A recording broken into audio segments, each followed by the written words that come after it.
سوال کیا فرماتے ہیں علماء کرام اس مسئلہ کے بارے میں کہ عورت نقاب والا برقع کرتی ہے، تمام بدنون اس کا چھپا ہوتا ہے، لیکن وہ اپنے سر کے لٹکتے بال برقع سے باہر نکال لیتی ہے جو پیچھے سے نظر بھی آتے ہیں۔ سوال یہ ہے کہ عورت کے لٹکتے ہوئے بال 70 میں شامل ہیں یا نہیں، اور سر کے لٹکتے بال برقع سے باہر نکالنے کی وجہ سے عورت گنہگار ہوگی یا نہیں؟ برائے کرم اس کے متعلق رہنمائی فرمائیں۔ عورت کے سر پر موجود بال اور سر سے لٹکتے ہوئے دونوں 70 عورت میں شامل ہیں۔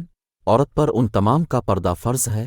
اجنبی مردوں کے سامنے ان کو کھولنا، ظاہر کرنا ناجائز و حرام ہے، بلکہ فقہائے کرام نے عورت پر اس بات کو بھی لازم کیا ہے کہ کنگھا کرنے یا سر دھونے میں جو بال سر سے جدا ہو جائیں انہیں بھی کہیں چھپ دے تاکہ ان پر اجنبی کی نظر نہ پڑے۔ لہٰذا اگر کوئی عورت برقع کرنے کے باوجود سر سے لٹکتے ہوئے بالوں کو برقع سے باہر کھلا چھوڑ دے کہ ان پر اجنبی مردوں کی نظر پڑے تو وہ اس عمل کی وجہ سے گنہگار ہوگی۔